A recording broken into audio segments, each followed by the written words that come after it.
Então essa é uma carta de Jesus para nós. Amém? Apocalipse 2, de 8 a 11. Está aqui. Fala assim: ao anjo da igreja em Esmirna escreve: isto diz o primeiro e o último, que foi morto e reviveu. Conheço a tua tribulação e a tua pobreza, mas tu és rico. E a blasfêmia dos que dizem ser judeus e não o são, porém são sinagoga de Satanás. Não temas o que hás de padecer. Eis que o diabo está para lançar alguns de vós na prisão, para que sejais provados, e tereis uma tribulação de 10 dias. Sê fiel até a morte, e dar-te-ei a coroa da vida. Quem tem ouvidos, ouça o que o Espírito diz às igrejas. O que vencer, de modo algum sofrerá o dano, aqui está escrito dado, o dano da segunda morte. Amém? Então, amados, hoje nós vamos falar de Esmirna. Esmirna é a igreja perseguida. E eu fiquei muito feliz porque o Patrick esteve aqui antes da gente entrar nos estudos. E então, assim, os irmãos puderam ter um contato muito grande com a realidade do que é uma igreja perseguida. Coloca aí, filho, a foto de Esmirna. A foto. Aí são as ruínas da cidade de Esmirna, tá? Lembrando que essas cidades que eram chamadas da Ásia Menor ficam hoje no que a gente chama na Turquia. Não, é isso, tá? Então nós temos ali Esmirna, logo acima de Éfeso aqui. Isso. Meu marido é tecnologia. E lá as ruínas de Esmirna. Pode tirar, filho. Esmirna é a única dessas 7 cidades que realmente ainda existe a própria cidade, hoje com o nome de Izmir, na Turquia. Tem mais ou menos 250 mil habitantes. Na época, ela era a cidade mais bela da Ásia Menor, porque tinha muitas construções, né? A gente às vezes acha que no tempo antigo, né, as coisas não seriam tão bem feitas, tal, por não existir tecnologia. Mas, na verdade, os povos eram muito avançados para aquela época. E uma das ciências mais desenvolvidas era justamente a arquitetura e a engenharia civil. Tanto é que prédios duram até hoje, gente. O Coliseu está lá em pé, né? E Esmirna era essa cidade cheia de prédios, linda. Era uma cidade muito rica. Havia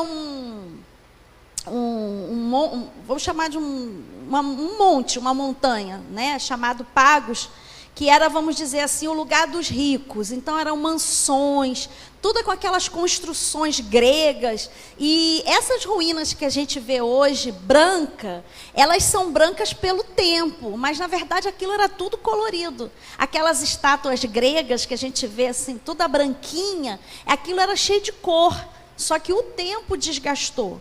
Então era uma cidade muito rica, mas a igreja ali dentro era pobre, né? A gente vai seguindo aí.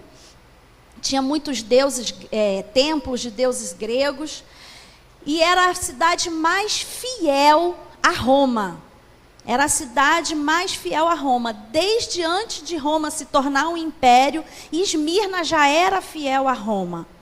E é muito interessante, porque a gente vê Jesus tratando com a igreja dentro de uma realidade que aquela cidade vivia, né? Enquanto Esmirna era fiel a Roma, de todas as cidades era a mais fiel a Roma, a gente vê Jesus falando de fidelidade a ele, né? Tinha estádios para jogos atléticos, os jogos, para quem não sabe, os homens competiam nus, então as mulheres não assistiam. E no final, os vencedores ganhavam aquela coroa de louros. E aí a gente vê aqui Jesus lá no final falando: ao que vencer, dar-te-ei a coroa da vida. Então tem todo um contexto. Jesus sempre foi assim, né? Com a mulher samaritana que está buscando água, ele fala de água da vida, da fonte. E aqui em Apocalipse ele pega a realidade de uma cidade e ele vai trazendo revelações profundas espirituais, amém? Como que Jesus se apresentou para Esmirna? Como eu falei, né? A ordem das cartas, ela tem uma apresentação, ela tem uma exortação e no final ela sempre tem uma promessa. E nesse primeiro momento aqui, no versículo 8, Jesus ele se apresenta: isto diz o primeiro e o último, que foi morto e reviveu. Amados, isso aqui traz uma palavra de esperança para a igreja. Por quê? Porque como os irmãos viram aqui, uma igreja perseguida é uma igreja que está sofrendo perigo de morte o tempo inteiro. E naquela época, eu não vou nem dizer que era pior, porque hoje há lugares que eu acho que é semelhante, mas era assim, descobriu que você era cristão, ou você era queimado, ou você era jogado para as feras, para serem comidos, crucificados, só coisinha básica, né? Assim, te usavam como tocha para iluminar a cidade, e eles tinham... Se a gente for estudar assim o Império Romano, eu acho incrível, né?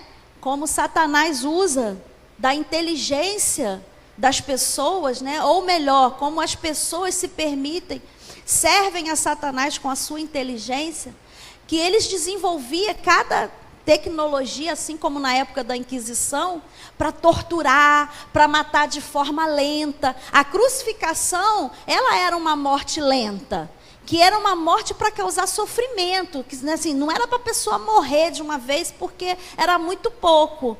E essas técnicas, com os cristãos, então, aí que eram aprimoradas, né? Se quisessem fazer um teste de como eu vou fazer uma morte bem dolorida, aproveitavam os cristãos.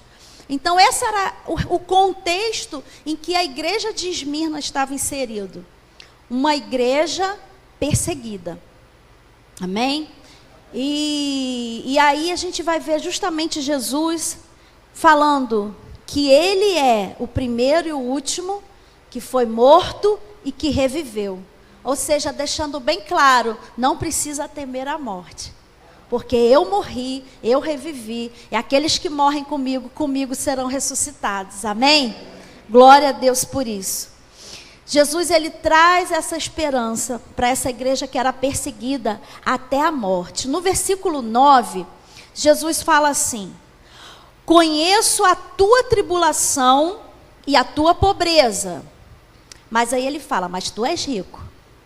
E a blasfêmia dos que dizem ser judeus e não são, porém são sinagogas de Satanás. Amados, Jesus, ele conhecia a tribulação que a igreja passava. Que tribulação era essa? Essa igreja, ela era perseguida por Roma, perseguida pelos judeus, e esses judeus, eles difamavam a igreja. Então, eles denunciavam os cristãos às autoridades romanas e aí inventavam mentiras. Então, falavam que eles estavam causando rebelião, falavam que eles faziam canibalismo por causa da ceia, que na hora da ceia se falava o corpo de Cristo e o sangue de Cristo, então falava que fazia canibalismo. E daí várias outras difamações. Então a igreja, além de sofrer com a perseguição, com risco de morte, ainda tinha esses judeus que Jesus fala, por eles se levantarem contra a igreja, Jesus não os considerava judeus. Fala, eles não são judeus, eles são sinagogas de Satanás. E em Esmirna havia uma importante sinagoga judia. Judia ou judaica? Judia, né? Judaica? Havia uma sinagoga dos judeus lá em Esmirna. E então esses judeus, eles eram influentes, e aí eles ajudavam essa perseguição. Outra tribulação, por que Jesus fala assim? Eu conheço a tua pobreza. Por quê, amados? Porque assim como hoje, nos países onde há perseguição, não existe oportunidade de emprego para os cristãos, porque dependendo do local, até quem dá o emprego também sofre consequências, ali também não tinha. E esse período era um período onde as pessoas viviam muito de comércio. E aí o cristão ele não podia vender, o cristão não podia comprar, o cristão não podia trabalhar. Então era uma igreja de sua maioria formada por escravos, formado por pessoas pobres e formado por aqueles que perdiam seus bens, porque ainda tinha isso, os bens eram confiscados. Hoje, no mundo muçulmano, no mundo hindu, que é a religião predominante na Índia, é assim também. Se você é cristão e você se converte na sua família, a sua família tem posses, você é deserdado imediatamente. E em muitos casos tomam tudo seu. Você perde tudo. Então você experimenta isso aqui, pobreza. E é tão interessante porque Jesus fala assim: conheça a tua tribulação e a tua pobreza, mas tu és rico.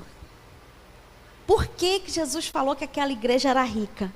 Porque era aquela igreja rica em Cristo. Em Cristo. Em 1 Coríntios, no capítulo 1, versículo 5, a gente vai ver o que Jesus fala dessa riqueza. O que, no caso aqui, o apóstolo Paulo falando. 1 Coríntios, capítulo 1, versículo 5.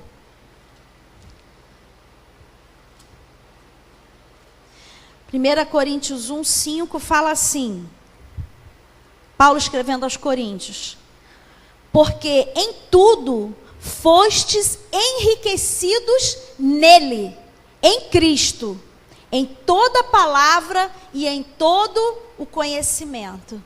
E lá em Mateus, Jesus fala para a gente não acumular tesouros aqui na terra, mas no céu, onde nem a traça, nem a ferrugem consome, nem os ladrões roubam. Então essa era uma igreja rica em Cristo. Então eles tinham a palavra, eles tinham o conhecimento e os tesouros deles eram enriquecidos no céu. Amém? Lá na frente, a gente vai ver o oposto. A gente vai ver uma igreja, que é a igreja de Laodiceia, que se considerava rica, mas aos olhos de Jesus Cristo, ele fala: você é pobre, cega e nu. Pobre, cego e nu. Por isso, amados, tem uma canção, não cante essa canção, tá? Sou pobre, cego e nu. Isso aí não é pra gente, isso é pra igreja de Laodiceia, amém? Então, mas era uma igreja que se olhava da visão como muitos têm hoje. O que hoje é ser uma igreja rica aos olhos de muitas igrejas? É aquela igreja que na porta é carro importado para tudo quanto é lado. Os irmãos chegam, né? É só a camisa do Dalina, que nem pastor usa. Mas os irmãos chegam, né, na pompa. É aquela igreja com aquele piso.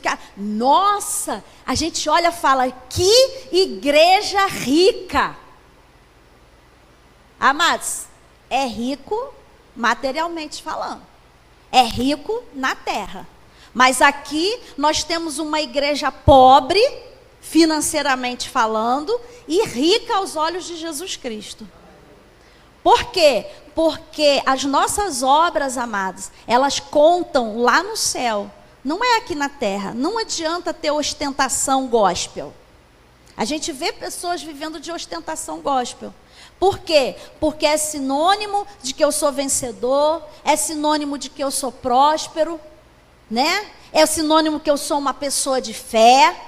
Por quê, amados? Porque com a minha fé eu chamei a existência e eu tinha um Corsa, e aí veio o Corolla, e eu continuei andando em fé, e aí veio o Honda, e aí veio a Hilux. Esse é o tipo de fé. Mas aqui nós temos um tipo de fé que suporta a morte. Esse tipo de fé que eu quero ver. É aquela fé do grediar até tapa grediar. Que ele fala: a igreja continua sendo igreja, ainda que queimou tudo. e que eu corro risco de vida a qualquer instante. Porque, amados, em lugar de perseguição, o teu vizinho pode te denunciar, o teu parente. Então essa aqui era uma igreja pobre financeiramente, por causa disso, dos bens serem confiscados, de não ter emprego e tal, mas rica aos olhos de Cristo. Que no nome de Jesus, o Espírito Santo, Ele trabalha isso no nosso coração, amados. Não vamos nos deixar, nos desviar da verdadeira riqueza. Amém? Coisa triste, eu falo por experiência própria, a gente se comparar aos outros por bens. O fulano é mais abençoado do que eu, porque ele tem isso, ele tem aquilo e ele tem aquilo. Não, amados, nós já somos abençoados. E abençoado não é quem tem, abençoado é quem é. Amém? Esmirna não tinha, mas diante de Cristo ela era. Amém? E aí, a gente continua aqui. Essa palavra que foi usada quando Jesus fala a tua pobreza, ela no grego, ela tem duas palavras que significam pobreza. E a palavra que foi usada aqui é pitocheia. E esse pitocheia é porque você tem aquela pobreza, que é aquela pessoa que tem poucos recursos. E o pitocheia é o que não tem nem o essencial para viver. Ou seja, seria a condição de um mendigo. Então, essa era a realidade física em que Esmirna se encontrava. Não tinha nem o essencial para viver. Mas diante de Cristo, ela era rica. Pensa, a gente chegar aqui para um mendigo e falar assim, você é rico. E foi isso que Jesus falou para Esmirna. Não importa se você não tem templos com ar-condicionado e granitos e não sei o que, dourado, vidro e aquelas luzes, né, aqueles rebaixamentos. Nisso para Jesus não contou. O contou é que eles eram enriquecidos nele. Amém? Glória a Deus por isso. No versículo 10, Jesus continua falando. Não temas o que há de padecer. Eis que o diabo, amados, quem que Jesus fala? O diabo. Então, amados, quem gera a perseguição não é Jesus Cristo. Amém? Porque as pessoas têm esse costume. Não, amados, foi Jesus que te colocou nessa tribulação. Não, Jesus está falando, o diabo. O diabo está para lançar alguns de vós. É Satanás que entra nas pessoas para trazer perseguição, para trazer morte, para trazer miséria, destruição. É Satanás, amados. Quem está nesse negócio é Satanás. E ele fala, eis que o diabo está para lançar alguns de vós na prisão, para que sejais provados, e tereis uma tribulação de 10 dias. Sê fiel até a morte, e dar-te-ei a coroa da vida. Interessante que a palavra de encorajamento que Jesus traz aqui, não é a palavra assim, olha, está vindo uma tribulação e eu vou livrar vocês dessa tribulação. Ele fala, está vindo uma tribulação, vão jogar vocês na prisão, mas não temas, sê fiel até a morte. É muito interessante, porque ele encoraja para que as pessoas permaneçam fiéis, mas ele não traz aquela palavra que a gente gosta de ouvir, você não vai passar por ela. Pelo contrário, ele fala, não temas, vai acontecer, vão lançar vocês na prisão. E quando ele fala, ser fiel até a morte, ele já está dando uma dica do que vai acontecer. Por quê? Porque, amados, as prisões romanas não eram um Bangu, não sei das quantas.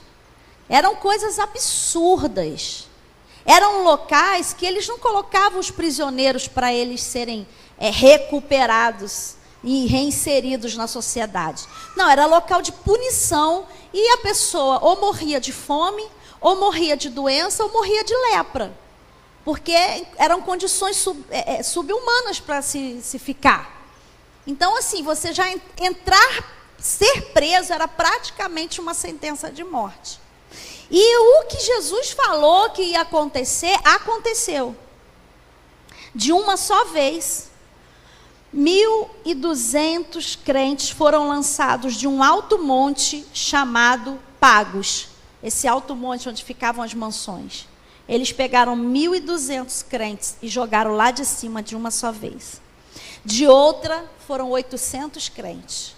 Então, esse era o nível de perseguição que Esmirna enfrentava, que Esmirna passava. Agora, amados, vamos pensar. Se já é complicado a gente estar servindo ao Senhor, se manter fiel, passando por privações financeiras, que era o caso de Esmirna, imagina você não ter nem a liberdade de poder andar na rua e falar que você é um cristão. Porque a qualquer momento isso podia acontecer com você. Ou você era lançado na prisão, ou você era lançado de cima de um monte. Ou você era queimado. Eu estava falando com o Patrick, quando ele esteve aqui, falei, Patrick, a igreja brasileira, ela não tem condições de passar por uma perseguição. Não tem, amados.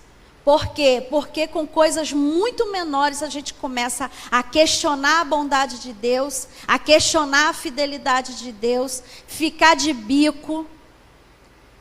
Quantas pessoas a gente fala, não estou bem, não vou para a igreja. Uai, mas se não está bem, tem que vir para a igreja. Agora pensa uma situação dessa, de você ter que ser cristão escondido, como a gente viu. Eu sinceramente, eu acho que a igreja brasileira não suportaria.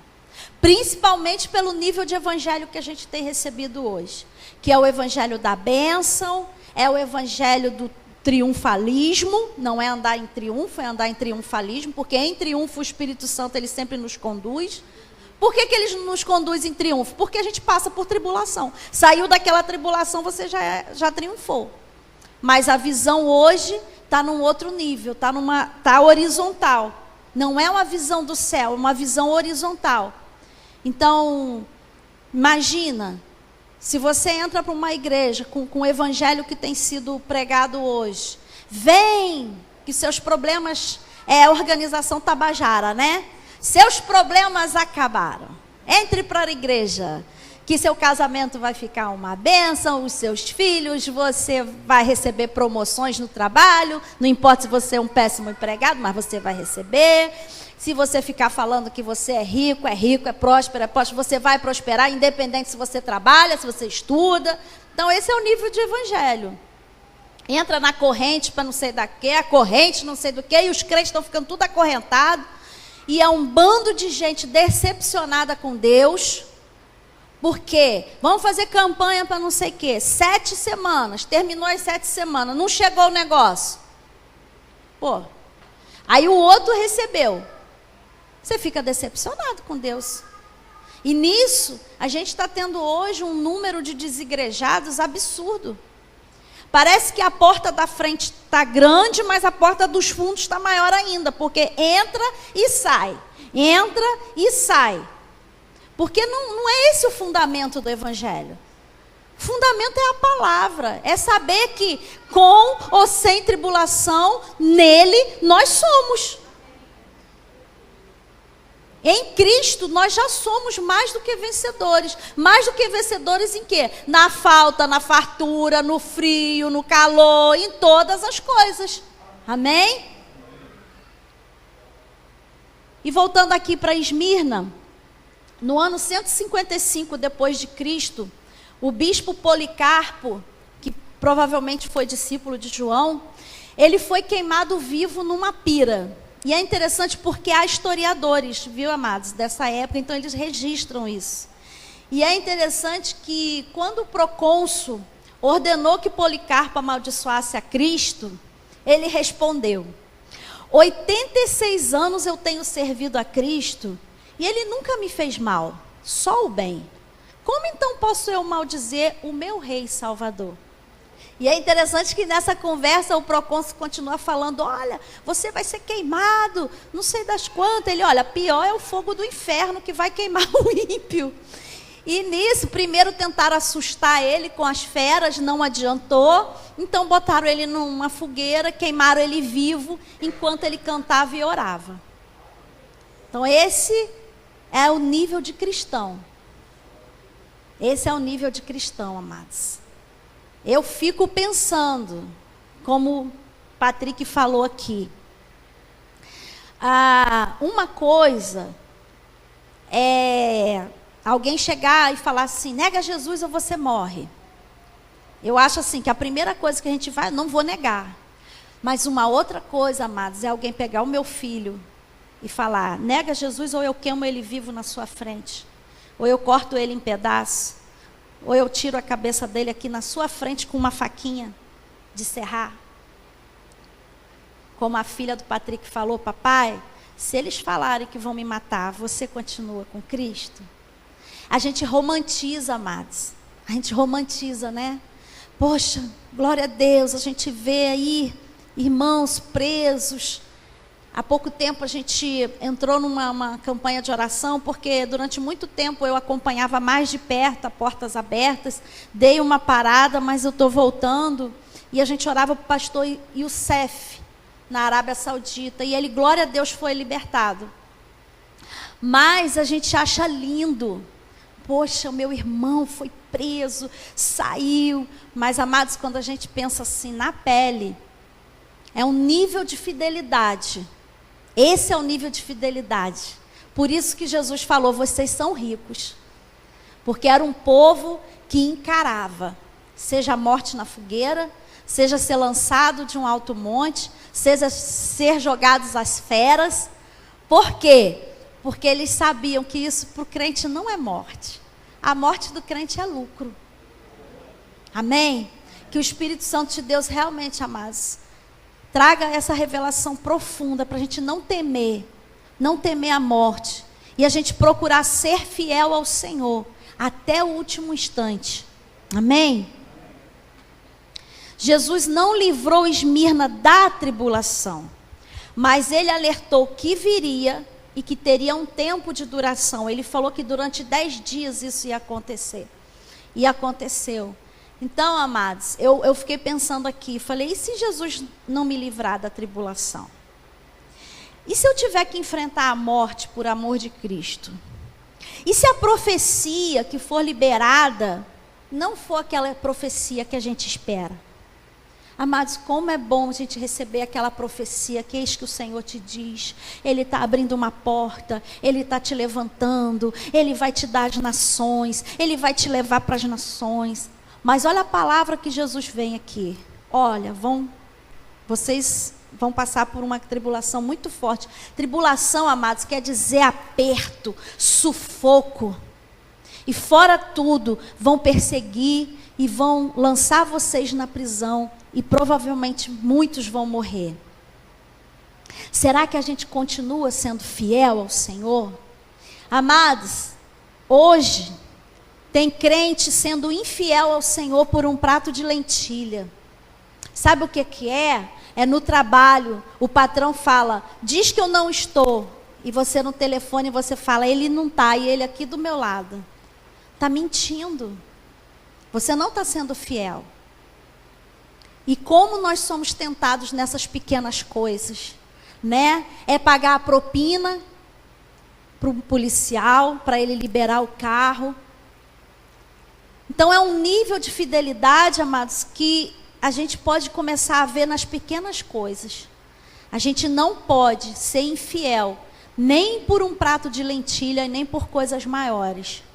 Né? Fraudar um imposto. Tem gente que pega o imposto de renda, bota um monte de coisa que não tem. Isso é ser infiel.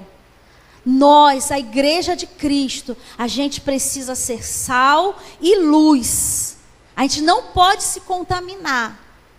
É aquele troco que a gente recebeu a mais e a gente volta e devolve. Por quê? Porque não é meu. Amém?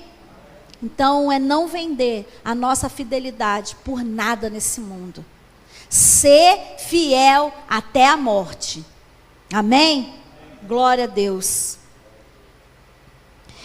E ele fala, ser fiel até a morte, dar-te-ei a coroa da vida. Aqueles atletas corriam por uma coroa de louro, mas a gente corre por uma coroa incorruptível. Nós temos um prêmio maior, a coroa da vida. O que é a coroa da vida? A vida eterna com Cristo Jesus.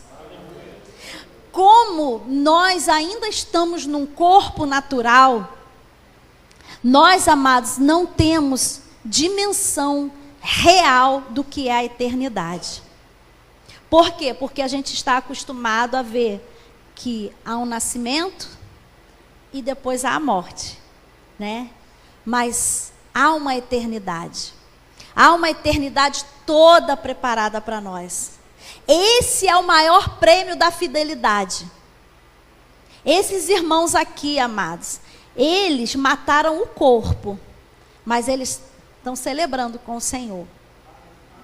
E nós temos uma alegria, mas a gente vai se encontrar com eles. E a gente vai poder sentar junto, e a gente vai poder celebrar. E eu acho assim, né, que a gente fala, gente, como que deve ter sido permanecer fiel, mesmo com a ameaça de ser jogado, de ser queimado, de não sei o quê. E eles vão perguntar para a gente assim, como foi ser fiel com a internet na sua frente? Como foi ser fiel com tanto entretenimento para te tirar os olhos de Cristo?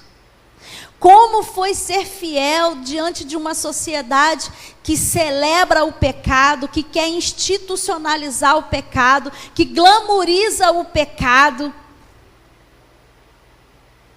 É ser fiel por essa coroa. Aqui os homens corriam por essa coroa e nós corremos por uma incorruptível. Em 1 Coríntios, eu queria que você abrisse 1 Coríntios capítulo 9. A gente vai ver sobre essa coroa. 1 Coríntios capítulo 9, versículo 24 e 25 fala assim: Não sabeis vós que os que correm no estádio, todos na verdade correm, mas um só é que recebe o prêmio? Correi de tal maneira que o alcanceis. E todo aquele que luta exerce o domínio próprio em todas as coisas. Ora, eles fazem para alcançar uma coroa corruptível, nós, porém, uma incorruptível. A nossa coroa é a vida eterna em Cristo Jesus.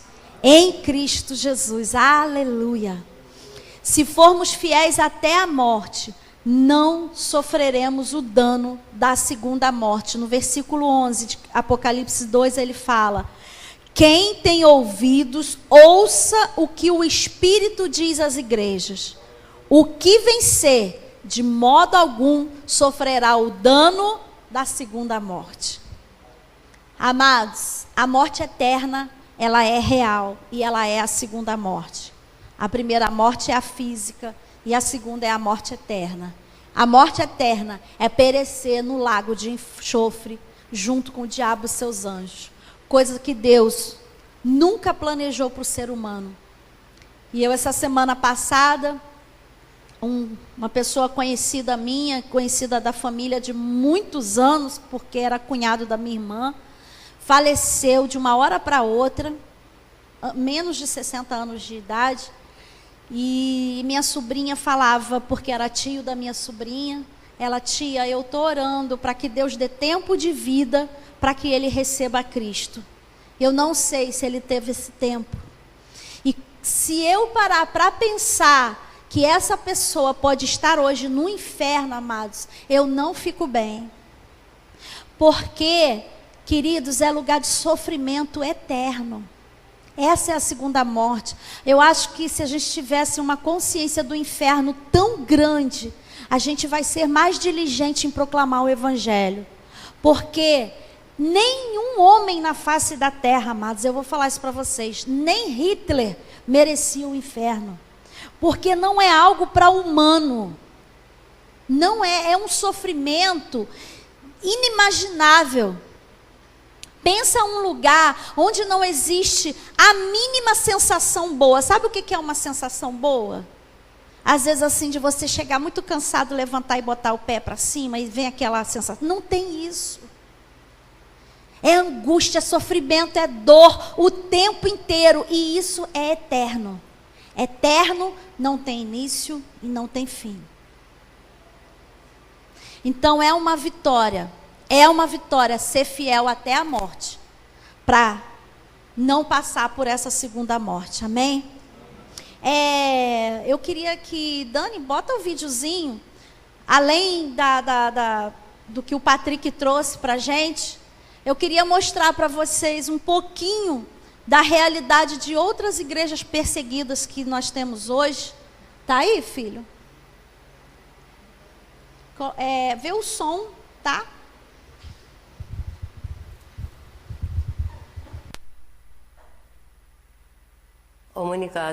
Os norte-coreanos diziam: os cristãos são as piores criaturas. Proferir a palavra Jesus era uma sentença de morte.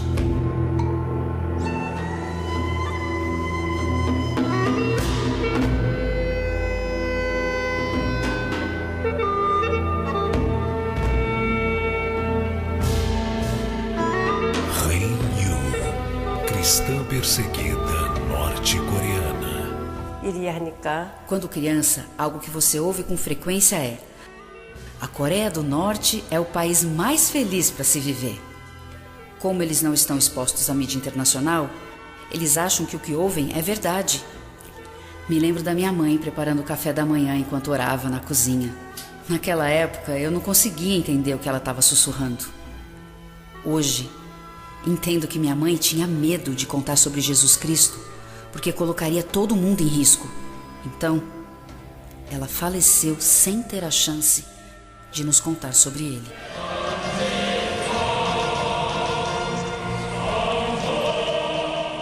Na Coreia do Norte, todo mundo é submetido a uma lavagem cerebral para ser vigilante um do outro, até mesmo do cônjuge ou dos próprios filhos.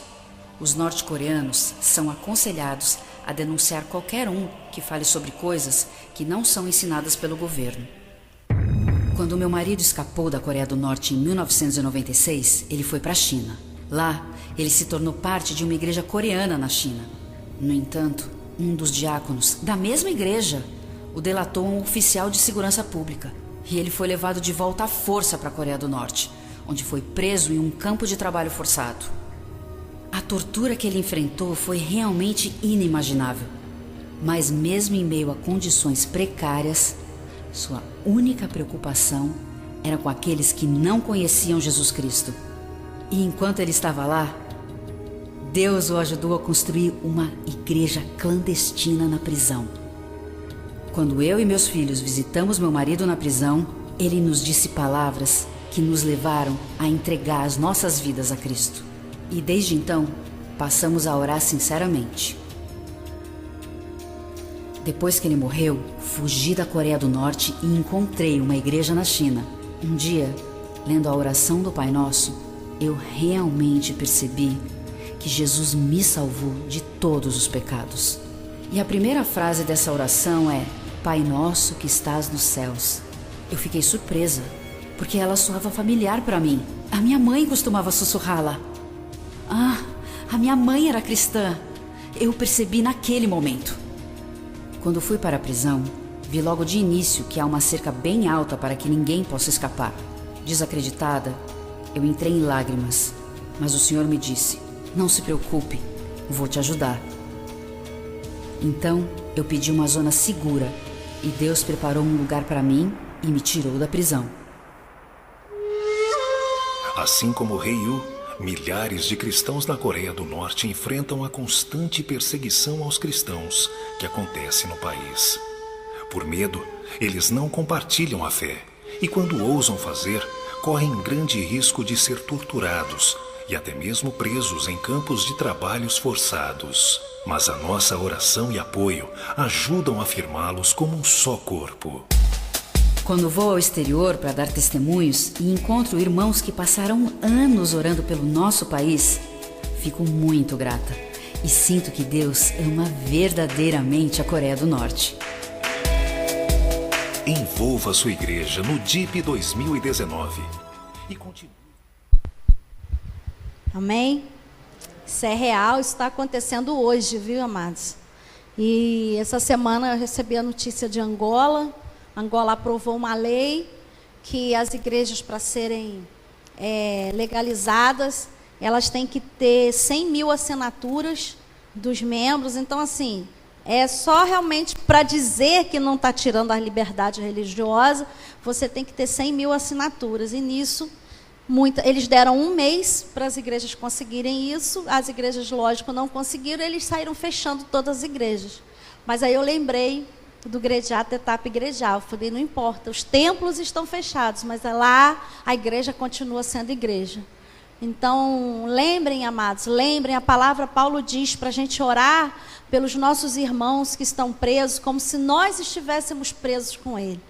Então, lembrem de orar pela Coreia do Norte, lembrem de orar pela Indonésia, agora por Angola, Sudão.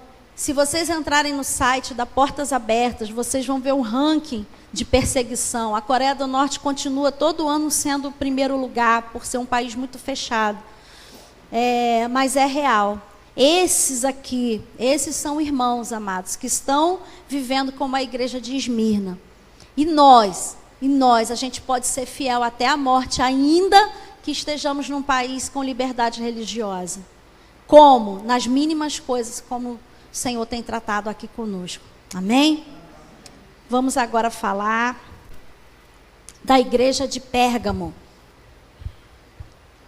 Vai botar a foto aí, filho? Eu gosto muito de localizar, né? Ruínas de Pérgamo, da cidade de Pérgamo, né? Gente, eu olho uma coisa dessa, eu acho a coisa mais linda do mundo. É igual o Marcelo, às vezes, olhando uns negócios de construção. Uma vez eu fui numa feira com ele, de construção civil. Eu olhava uns elevadores, uns troços. Eu falei, gente, coisa sem graça. Ele, nossa, que coisa linda isso aqui.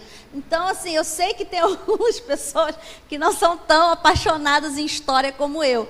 Mas eu acho isso lindo. Minha amiga um dia foi para Roma e foi lá no Coliseu. Ela, Sandra, eu vou no Coliseu. Eu falei, olha, eu acho que a hora que eu botar o pé no Coliseu, eu vou chorar rios. Por quê? Porque muitos irmãos nossos morreram naquele lugar. Lançados às feras, queimados em piras, né? Então, essa daí são as ruínas da antiga cidade de Pérgamo. Carta à igreja em Pérgamo, vamos lá. Versículo 12, no mesmo capítulo 2, versículo 12. Ao anjo da igreja em Pérgamo. Jesus está mandando essa carta sempre aos pastores da igreja. Por isso, amados, o nosso coração tem que estar sempre alerta àquilo que o pastor traz. Amém? Aquilo que o pastor traz, ele está recebendo do Senhor. E aqui o Senhor escrevendo, ao anjo da igreja em Pérgamo, ou seja, ao pastor da igreja em Pérgamo, escreve: isto diz aquele que tem a espada aguda de 2 gumes. Sei onde habitas, que é onde está o trono de Satanás. Mas retens o meu nome, não negaste a minha fé. Mesmo nos dias de Antipas, minha fiel testemunha, o qual foi morto entre vós, onde Satanás habitas. Entretanto, algumas coisas tenho contra ti. Amados, isso mexe com a gente, quando Jesus fala que tem alguma coisa contra, né? A gente gosta muito do elogio. Tem algumas coisas. Porque tens aí os que seguem a doutrina de Balaão, o qual ensinava a Balaque a lançar tropeços diante dos filhos de Israel, induzindo-os a comerem das coisas sacrificadas a ídolos e a se prostituírem. Assim, tens também alguns que de igual modo seguem a doutrina dos nicolaítas, que a gente viu também lá na igreja de Éfeso. Arrepende-te, pois, ou senão virei a ti em breve, e contra eles batalharei com a espada da minha boca. Quem tem ouvidos, ouça o que o Espírito diz às igrejas.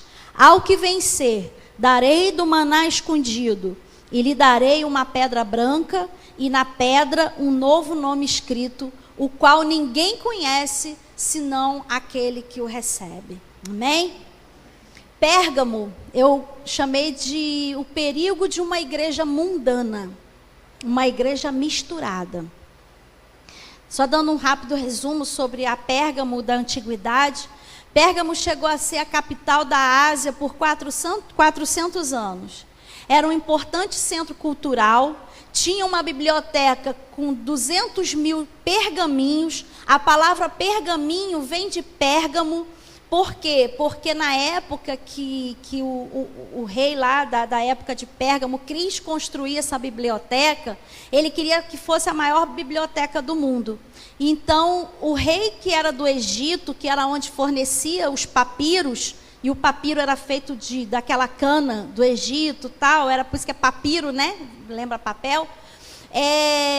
Não deixou mais ir papiro para lá, porque ele não gostou dessa ideia de Pérgamo ter uma das maiores bibliotecas. E aí, em Pérgamo, eles inventaram o pergaminho, que é o couro alisado, onde eles podiam escrever. E nisso eles fizeram essa biblioteca, que só perdia em tamanho para a biblioteca que ficava em Alexandria, que foi uma das 7 maravilhas do mundo, né?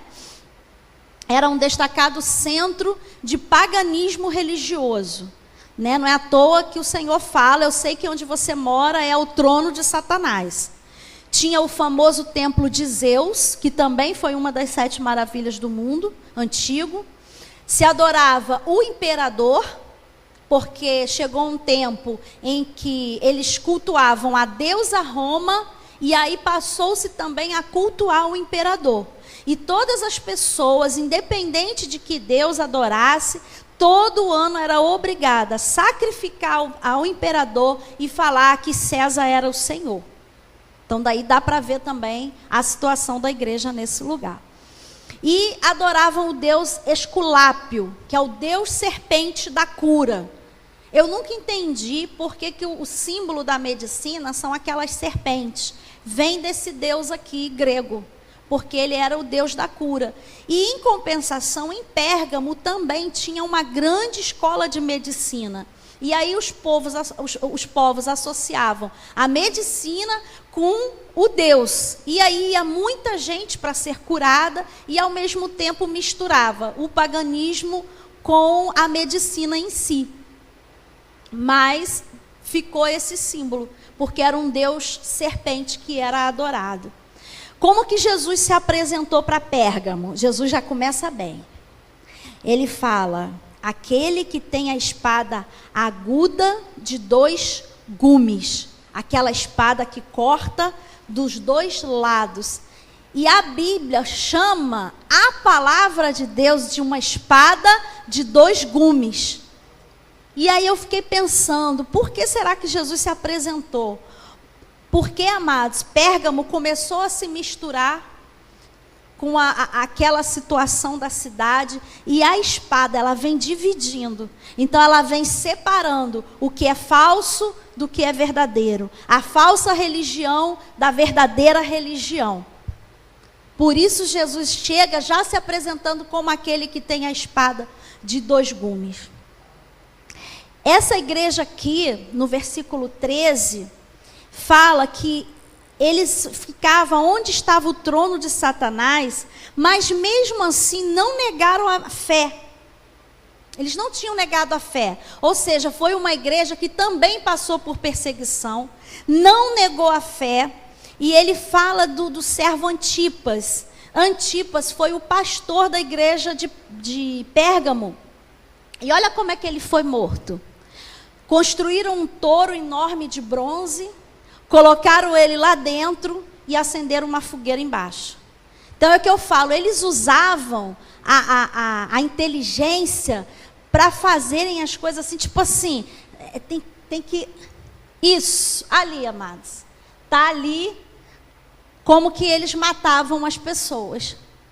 Então, a pessoa morria tanto sufocada quanto queimada. Eu não consigo nem imaginar, mas porque imagina, você encosta aqui, está queimando, encosta aqui, está queimando. Era um sofrimento absurdo.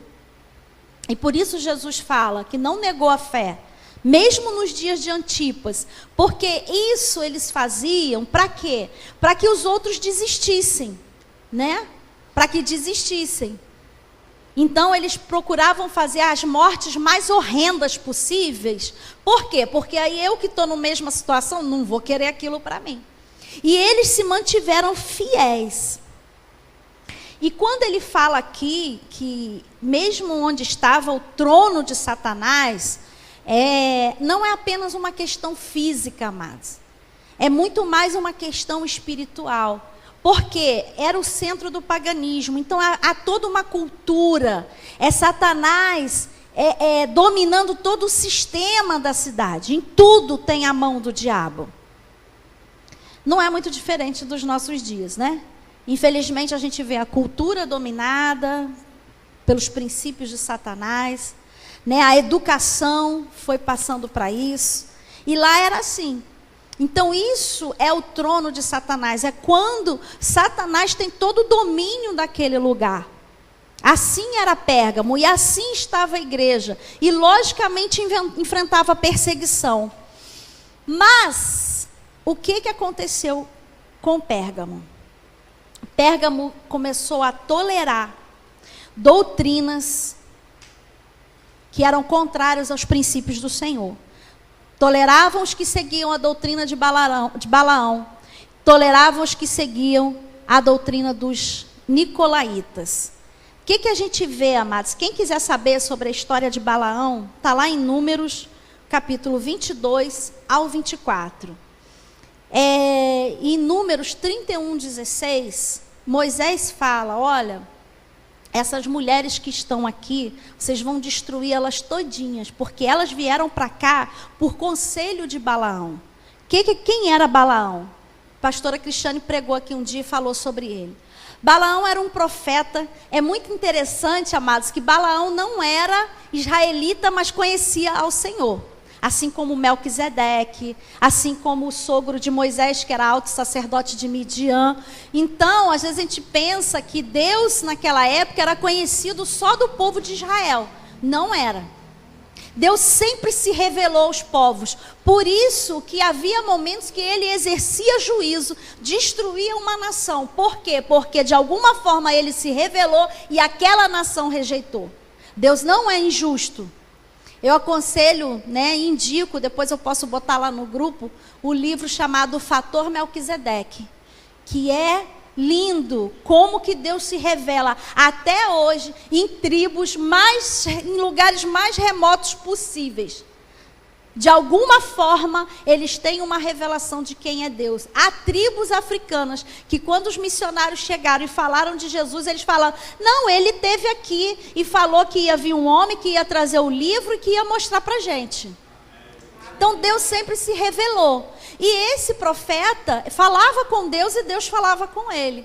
E aí o rei de Moabe, com medo do que o povo de Israel vinha fazendo na saída do Egito, que vinha destruindo os povos, chamou esse profeta para amaldiçoar Israel. E esse profeta chegou a consultar o Senhor, mas no seu coração ele queria muito ganhar o dinheiro, porque Balaque ofereceu muito dinheiro, né? Então aí a gente já vai trazendo para os nossos dias, né? O que se faz em troca do dinheiro. E ele foi, mas ele não conseguiu amaldiçoar. É ele que topa com o anjo e a mula fala, né? E ele não consegue amaldiçoar o povo. Toda vez que ele abria a boca para amaldiçoar, só saía a bênção, só saía a bênção. Eles voltam. Mas no capítulo seguinte, 25, a gente vê que os homens de Israel se prostituíram com as mulheres moabitas. Ou seja, Satanás mudou a estratégia. Ele agora não está usando a perseguição, ele está usando a sedução. Então, ao invés de destruir o povo de Israel de fora para dentro, ele começa a destruir de dentro para fora. E é isso que está acontecendo aqui em Pérgamo. O que era a doutrina de Balaão? Era por ganância, as pessoas se corrompiam e se prostituíam. Porque, amados, pensa, naquela época, você só podia comprar, vender, se você participasse de algumas festas, se você tinha que se relacionar e tal. Então, nisso você tinha que ir, e as pessoas iam e comiam as coisas sacrificadas aos ídolos, participavam das orgias, que era algo normal para aquela época, e isso estava acontecendo dentro da igreja. Não são todos, mas qual é o grande problema? É a igreja tolerar. Toleram. Sabe a igreja que não fala contra o pecado? A igreja que não aponta o pecado? A igreja que não traz correção? Amados, tem igreja que se você for e pregar sobre pecado, saiba de uma coisa, nunca mais você volta. Eu tenho uma amiga pastora que foi pregar numa igreja e os pastores chegaram, olha só tem uma coisa, aqui a gente não prega contra pecado. Ela falou, olha, não tem problema, eu vou pregar o que o Senhor me mandar pregar, e se vocês não gostarem, eu não volto nunca mais. E o Senhor mandou ela descer a lenha, e ela desceu a lenha. E nunca mais ela voltou nessa igreja, logicamente. E ela foi descobrir por quê, era cheia de adúlteros, tal, rolava de tudo. Então era isso que acontecia, as pessoas estavam, um grupo dentro dessa igreja, se prostituíam, no sistema de Satanás que imperava naquela cidade. Tinha o outro grupo dos nicolaítas, que é aquele grupo que achava que a graça é desculpa para pecar, que quanto mais você pecava, mais você desfrutava da graça de Deus. Porque se o teu pecado é muito grande, o seu perdão vai ser maior ainda. Então isso era o que os nicolaítas traziam. Que hoje as nossas igrejas estão cheias de nicolaítas, né? São aquelas doutrinas que me fazem bem ao ouvido. Profetiza para mim aquilo que eu quero ouvir. Então, havia esses dois grupos na igreja. Enquanto em Éfeso, o zelo pela doutrina foi tão forte de não permitir essas coisas, que eles acabaram esfriando no amor, aqui em Pérgamo nós temos o contrário. É o amor, né? É o amor de Jesus. Gente, hoje a mensagem é de amor. É o amor, né, amados? Não importa, a gente tem que andar em amor. Mas que amor é esse que não traz correção, que não disciplina, se a palavra diz que Deus corrige o filho que ama? Amor e correção andam juntos. Então, dentro da igreja de Pérgamo, havia esses e os demais não se pronunciavam. Havia uma tolerância. Então Jesus elogia Pérgamo, que porque, apesar de tudo, não negou o nome, manteve a fé, apesar de estar em meio à perseguição, mas ele traz essa correção. Porque a estratégia de Satanás aqui mudou. Ela não mais veio só aquela perseguição, começou a sedução. O pecado nascendo do meio da igreja, que lá com o povo de Israel, quando eles se prostituíram, chegou praga, peste, muitos morreram. E aí a igreja começa a morrer aqui em Pérgamo, de dentro para fora. Então esse é um alerta de Cristo para nós, a igreja. Para nos mantermos fiéis a doutrinas, sermos zelosos. E eu acho interessante que em todo esse tempo, o Senhor ele sempre está trazendo um equilíbrio. Em Éfeso, eles eram zelosos pela doutrina, mas faltava o amor. Aqui em Pérgamo tinha até amor, mas não estavam zelando pela doutrina. Então a gente precisa equilibrar, amados. Não dá. Eu sempre falo para Marcelo, eu não sei por que nós como igreja temos tendência aos extremos. Um é só poder, o outro é só palavra, o outro é só amor. Não dá para juntar tudo?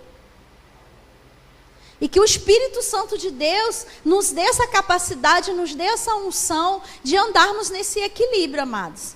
Poder, amor, palavra, unção, tudo que o Senhor tem. Não é ficar separando, sabe? As donas de casa aqui sabem, quando vai catar o feijão, isso aqui não está bom, isso aqui não está bom. Não é a gente fazer isso. É o que Deus mandar, é isso que tem que ter. Andarmos alinhado com a palavra. Amém? Aqui a igreja se permitiu misturar-se com as práticas mundanas e com os desvios doutrinários. Mesmo os crentes que permaneciam fiéis não denunciavam o pecado no meio da igreja. E esse sistema que a palavra fala, que chama do lugar onde Satanás habitava, ele estava contaminando a igreja. A igreja passou a se desviar da doutrina bíblica e a adotar o ecumenismo. Alguém já viu isso por aqui? O que é o ecumenismo? Ah, pastor Marcelo, você é pastor, né? Então, eu sou um bandista. A gente dá a mãozinha dada. Você não fala de Jesus para mim e eu não falo da minha umbanda para você. A gente vive no amor. Então a gente se une. Ecumenismo, a união de todas as religiões. Amados, respeito, tolerância, sim, em todo tempo, mas antes obedecemos a Deus do que aos homens. Eu posso respeitar a opção de fé da outra pessoa. Eu não vou apedrejá-la, eu não vou destruir o seu local de religião. O Senhor não me mandou fazer isso. O apóstolo Paulo, quando chegou lá naquele lugar que tinha em Atenas, tinha vários deuses. Ele não saiu chutando imagem, quebrando nada. Ele chegou num e pregou sobre aquele, ao Deus desconhecido. E ele ainda falou, olha, eu vejo que vocês são muito religiosos. Ele não saiu, eu vejo que vocês são um bando de idólatra, pagão, vão tudo para o inferno. Não, amado, sabedoria o Espírito Santo nos dá. Mas ele não deixou de pregar a verdade do Evangelho. E o problema do ecumenismo é isso. É que, travestido de respeito e de amor, eu não prego o Evangelho para você. Mas eu me conformo com a sua situação. Até financio a reconstrução do seu templo, em nome do amor. Se você vai para o inferno ou não, aí é outra coisa.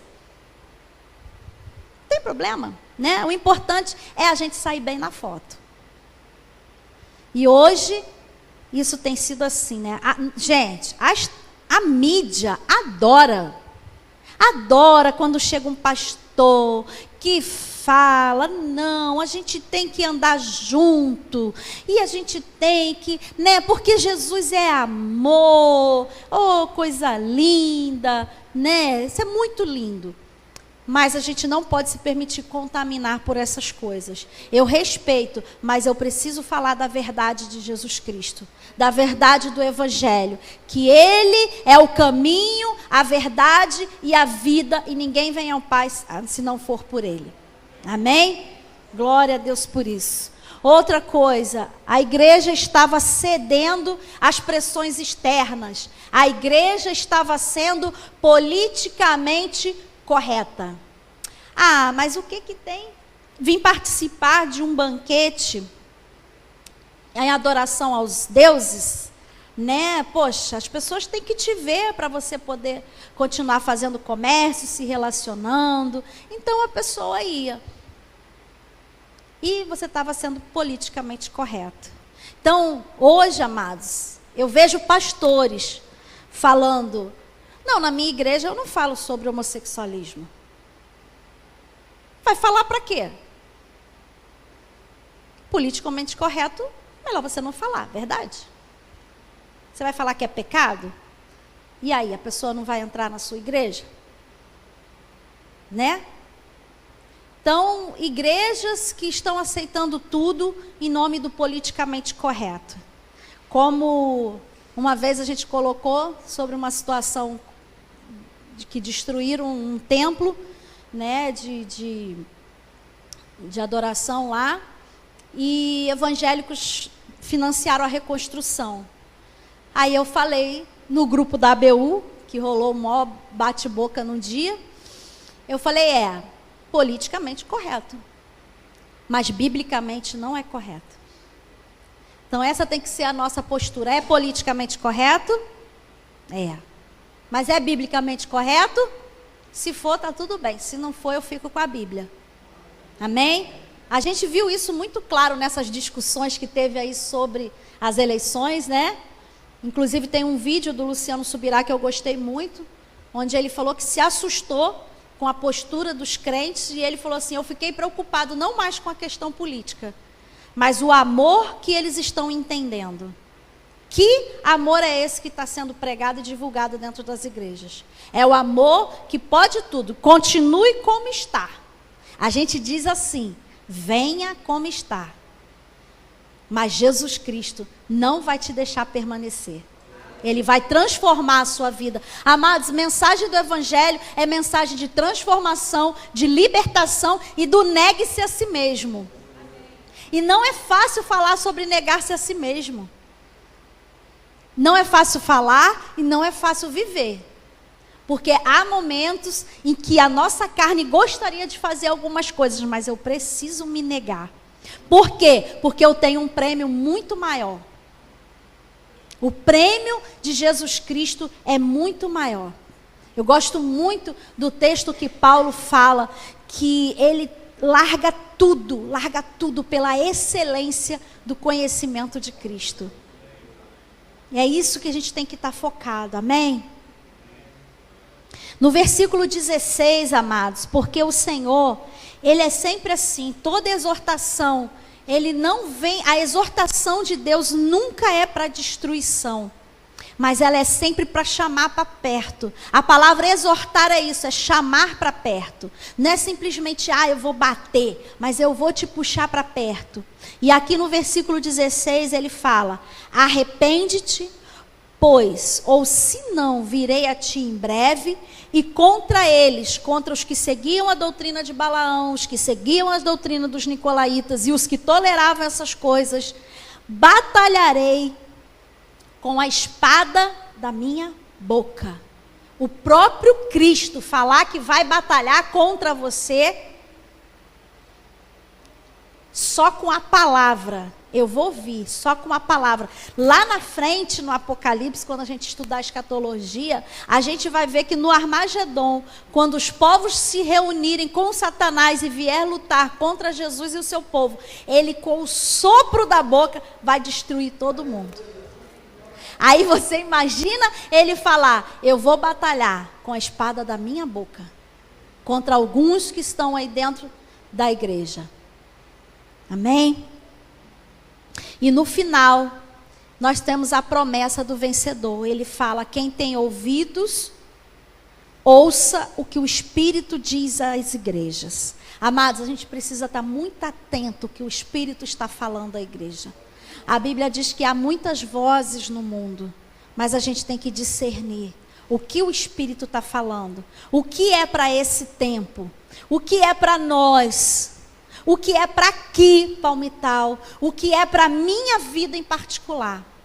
Estejamos atentos o que o Espírito, porque o Espírito fala aqui e o Espírito continua falando. Enquanto nós estamos aqui, é tempo e há tempo que a gente ande alinhado ao que o Espírito diz à igreja. Amém? E ele fala: quem tem ouvidos, ouça o que o Espírito diz às igrejas. Ao que vencer, darei do maná escondido, e lhe darei uma pedra branca, e na pedra um novo nome escrito, o qual ninguém conhece, senão aquele que o recebe. Conta uma lenda hebraica, né, de que na época da destruição lá de Jerusalém, do povo ser levado cativo, que Jeremias teria escondido o maná que ficava dentro da Arca da Aliança, e que teria escondido numa rocha. Isso é uma lenda, não tem como dizer que é verdade. Mas aqui o Senhor fala que vai nos dar o maná escondido. O que é esse maná, amados? É a gente poder participar das bodas do Cordeiro, celebrar com Ele lá no céu, naquele grande dia, naquela grande festa, naquele grande banquete, participar do banquete com o próprio noivo. Esse é o nosso maná escondido. Amém? E ele fala que vai dar uma pedra branca com um novo nome. Aí eu vi várias teorias sobre o que seria a pedra branca. Uns dizem que quando o escravo era liberto, ele ganhava uma pedra branca com o nome dele. Outros dizem que a pedra branca era como se fosse o convite para a entrada numa festa. Eu não sei o que é a pedra branca, mas eu só sei que nós vamos receber um novo nome. Então, eu acho que lá no céu eu não vou ser Sandra Rosa. Eu acho que Jesus tem um nome lindo, maravilhoso, que só Ele sabe, e que quando chegar lá Ele vai me dar esse nome. Nós recebemos um nome dos nossos pais terrenos, mas o nosso Pai, Ele tem o nosso verdadeiro nome escondido com Ele. Amém? Esse é o tempo, amados. A gente hoje viu sobre uma igreja perseguida, fiel até a morte. O Senhor nos chama para ser fiel em todas as coisas, amados, em todas, em cada procedimento, em cada atitude, em cada palavra. É a gente saber que nós temos um Senhor e que nós precisamos ser fiéis a esse Senhor. Não importa a circunstância, porque, amados, irmãos nossos estão perdendo a vida por serem fiéis ao Senhor. Eu não posso perder um emprego por ser fiel ao Senhor. Eu não posso perder um benefício, uma vantagem por ser fiel ao Senhor. Então, que sejamos fiéis. E nós temos aqui uma igreja que estava se contaminando com o sistema de Satanás. Amados, eu acho que hoje, se Jesus fosse escrever, ele ia falar: eu sei que vocês moram onde está o trono de Satanás. Porque pensa num país com tantos problemas quanto o nosso: corrupção, prostituição infantil, um país que lá fora as mulheres são conhecidas como prostitutas. É o país do sexo, das mulheres sensuais. O Brasil exala sensualidade. E falam isso na televisão como se fosse um elogio. Para mim não é elogio. As pessoas vêm para aqui para fazer turismo sexual. Somos um dos roteiros de turismo sexual. Então eu penso que o sistema de Satanás rege muitas coisas nessa nação. Mas a gente não precisa se contaminar. E a gente pode ser sal, ser luz e ser fiel ao Senhor em tudo isso. Amém?